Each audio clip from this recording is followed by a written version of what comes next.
Nongeye kubasuhuza mu izina rya Yesu Kristo w'i Nazareti. Nitwa Pastor Musafiri. Ministeri yacu yitwa Gerizim Ministry. Bahaye ikiganiro rero, bahaye ikaze mu kiganiro cyacu cyo gusobanura inzozi. Uyu munsi tugiye gusobanura inzozi zacu. Uyu munsi tugiye kuvuga ubusobanuro 10 bwo kurota amata. 10 cyangwa 11 bwo kurota amata. Birashoboka ko warose amata, ariko ndashaka kuvuga ibintu bigera kuri 11 bisobanura amata.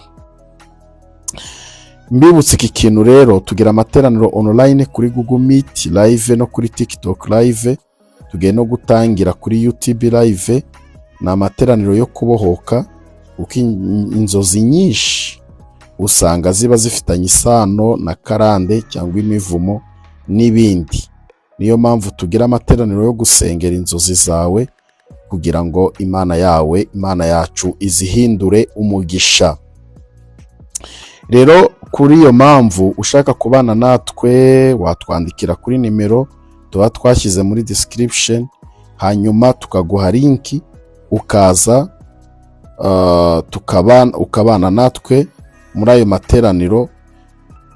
Turimo turategura n'ahantu ho gusengera amasengesho ya veye ya buri wa gatanu yo kuraramo ku bantu baba mu Rwanda, ariko by'umwihariko abatuye i Kigali. Nituhabona tuzahabamenyesha. Namwe murabizi ibibazo by'isengero ko bitarakemuka. Rero nibikemuka tuzahabamenyesha, hanyuma kugira ngo mujye muza dufatanye tubane mu materaniro. Ikindi kandi nabasaba, ikindi nababwira nuko nukunda iki kiganiro cyacu ujye wibuka ukande like kuri video, nibinagushobokera ukande subscribe, hanyuma inzozi warose uzandike muri comment. Inzozi zose ndazisoma, nzajya nzisoma bite nzisobanura mu kiganiro kindi gikurikiraho, hanyuma Imana ibahe umugisha. Mbibutsa kandi ko abantu barabizi neza ko ibibazo by'insengero bitari byazamo, bagiraga amateraniro ya veye, yari amateraniro ya deliverance, hanyuma tukagira amateraniro meza cyane. Kandi muri ayo materaniro twagiragamo isaha imwe yo gusobanura inzozi zose warose, tukazisengera tukanazisobanura. So rero mudusengere cyane kugira ngo Imana iduhereze aho hantu ho gusengera. Murabizi nyine ibibazo by'insengero biri ahantu hose, ariko kubw'ubusabe bwa benshi ndumva Imana izabikora. Imana ibaho umugisha, ineza y'Imana ibabeho. Bahaye ikaze rero. Ubu tugiye kuvuga ibintu 11 bijyanye n'amata, inzozi 11, ibintu 11 bisobanura amata. Nurota amata, kandi ndabibutsa ko inzozi nk'uko nabibabwiye, inzozi zose zigira ubusobanuro bitewe n'uburyo wabirose. Ni byiza cyane rero, reka nguhe ubusobanure buri detaye bwo kurota amata mu buryo bwimbitse kandi rwose butomoye.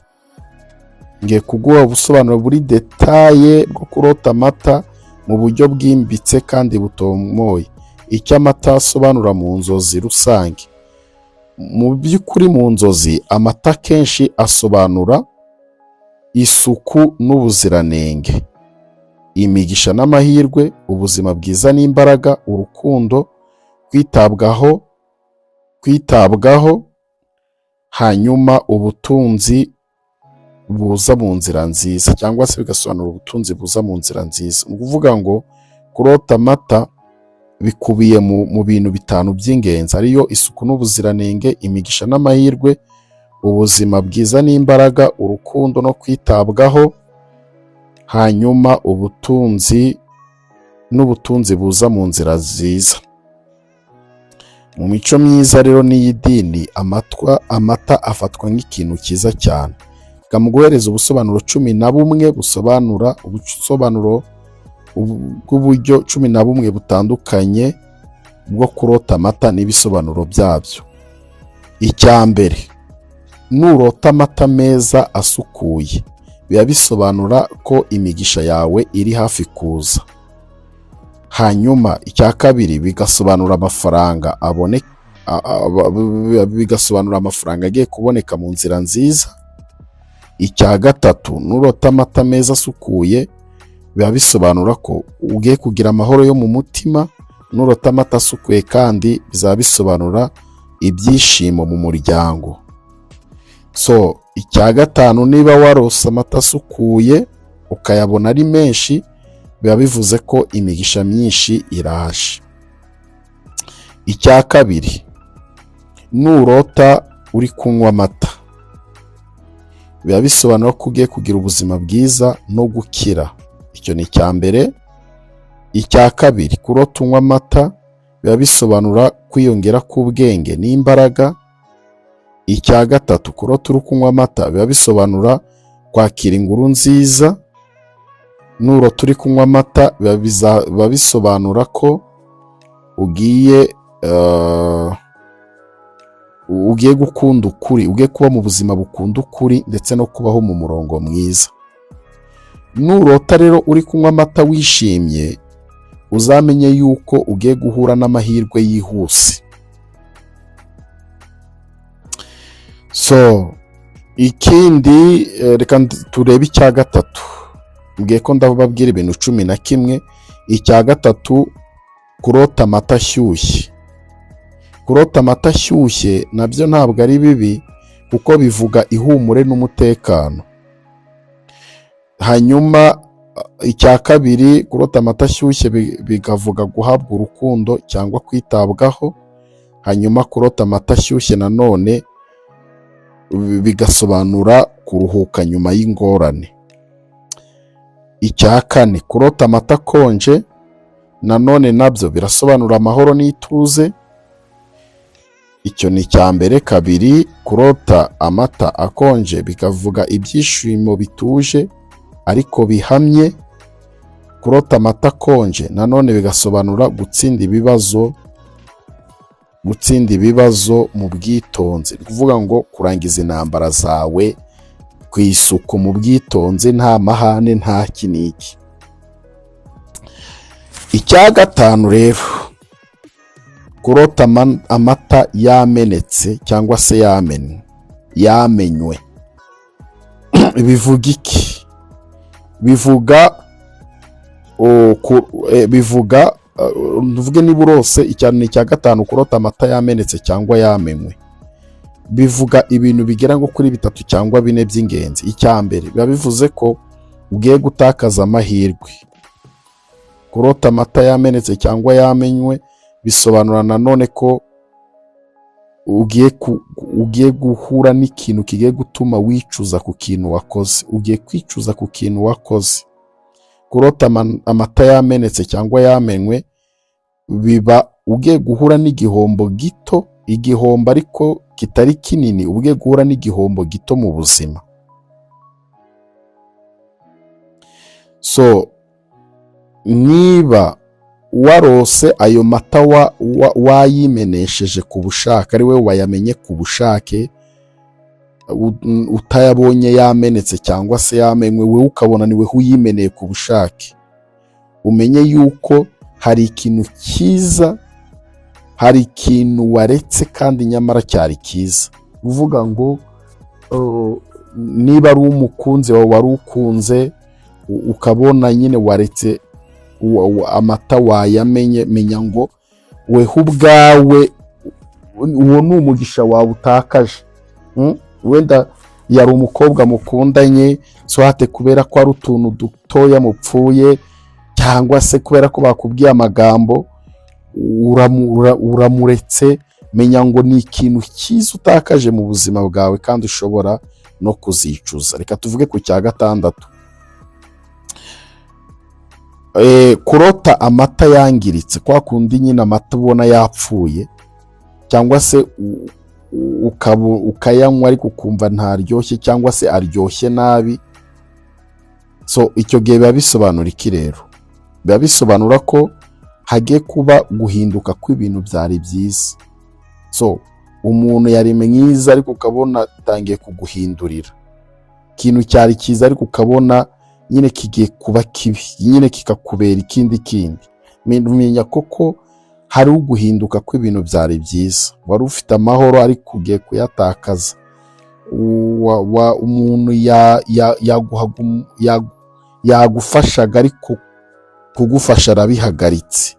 So nicyo kintu kurota amata yangiritse cyangwa se aryoshye nabi. Ikindi, kurota amata yangiritse cyangwa aryoshye nabi biba bisobanura ubuhemu cyangwa se gucika intege. Kurota amata yangiritse cyangwa aryoshye nabi nanone biba bisobanura ko umubano ntabwo ukiri mwiza. Mvuga ngo niba hari umubano, niba ufite umugabo cyangwa se ufite umugore ukabona amata yangiritse asa naho yapfuye cyangwa se aryoshye nabi, biba bivuze ko umubano hagati yanyu ni uwo gusengerwa kuko ntabwo ukiri mwiza, umubano wanyu ntabwo uhagije. Icya karindwi, nurota ukarota urimo kugurisha amata, icyo gihe biba bivuze ko ugiye kunguka kubera ibyo wakoze neza. Icya kabiri, biba bisobanura ko ari umusaruro ugiye kubona w'imbaraga zawe. Icya gatatu, biba bivuze ko ugiye kugira ubunyangamugayo mu kazi, uri inyangamugayo mu kazi. Icya munani, nurota urimo guhabwa amata n'umuntu, biba bivuze yuko hari inkunga ugiye guterwa cyangwa se Imana igiye kugutera cyangwa se impano ugiye guhabwa. Ikindi, bisobanura urukundo ruturutse ku bandi. Ikindi nanone bishobora gusobanura ubufasha utari witeze cyangwa se utari utegereje ukabona bukuguye, ubufasha nyine utari witeze, hamwe umuntu agusiripurena ukabona gutunguje igitangaza utatekerezaga. Ikindi kandi, kurota uhabwa amata n'umuntu, uwo muntu aba ashobora kugira uruhare mu byiza byawe. Biba bisobanura ko hari umuntu, uwo muntu ukarota urimo guhabwa amata n'umuntu, uwo muntu ukabona uramuzi, murebe, mwandikire uwo muntu, murebe cyangwa se umwandikire, mugire inshuti uwo muntu nyine ubonye ari kuguhereza amata, kubera ko aba ari umuntu ushobora kuzagira uruhare mu byiza byawe. So atashobora kuzavamo umujyanama mwiza, ushobora kuzaba umuntu ugushyigikira, umuntu ukurwanirira, nyine uwo muntu murebe. Kandi ikindi, niba ushobora kubona uwo muntu arimo kuguhereza amata ukabona wenda ni umusore, uri umukobwa, uwo muntu ashobora kuzakubera umugabo rwose, cyangwa ari kuguha ayo muntu ashobora kuba azagira uruhare rukomeye mu buzima bwawe. So rero uwo muntu rwose mube hafi.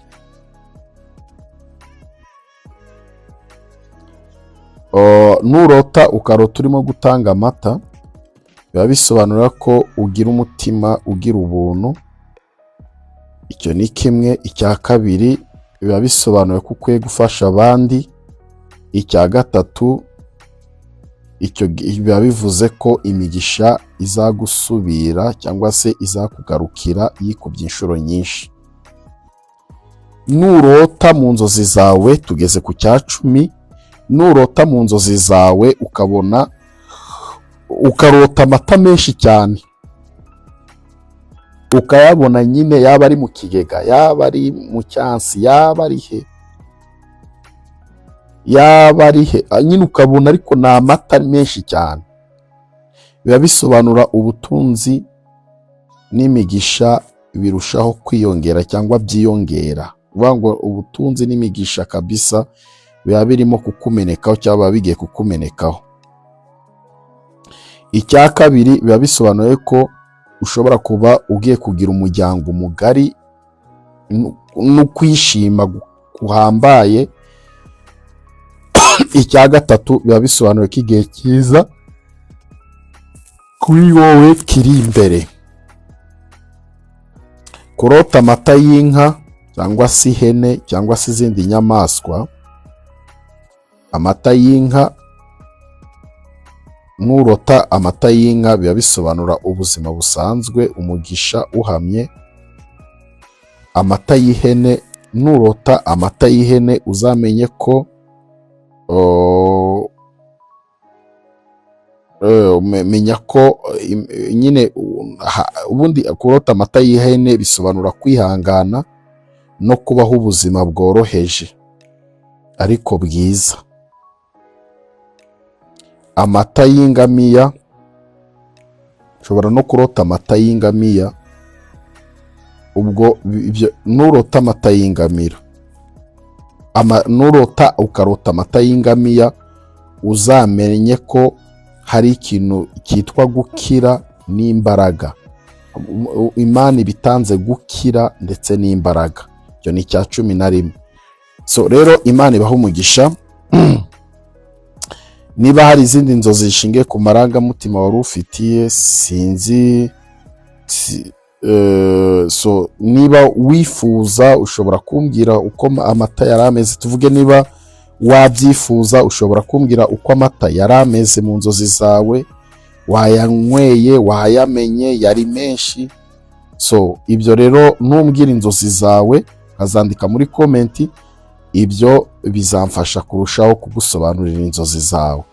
Rero mbahaye detaye y'ibyo nshoboye, ariko n'ibindi nuko nta utabimbwiye. Nubimbwira muri komenti, ibyo bizatuma nza kugusobanura mu kiganiro gikurikiyeho, ngusobanure ibyizi nzozi zawe. Imana ibaguhe umugisha, ineza y'Imana ibabeho. Mbibutsa ko tugira amateraniro, watwandikira ngaguhereza linki kuri linki ukabana natwe kuri Google Meet, hanyuma kuri TikTok live nabwo tukabana. Imana ikomeze kubana namwe, ubuntu bw'Imana bukomeze bubazenguruke. Ntukibagirwe gukora subscribe, ntukibagirwe kubisangiza abandi, inshuti, abavandimwe. So ineza y'Imana ibabeho, ndabakunda. Shalom, shalom, shalom.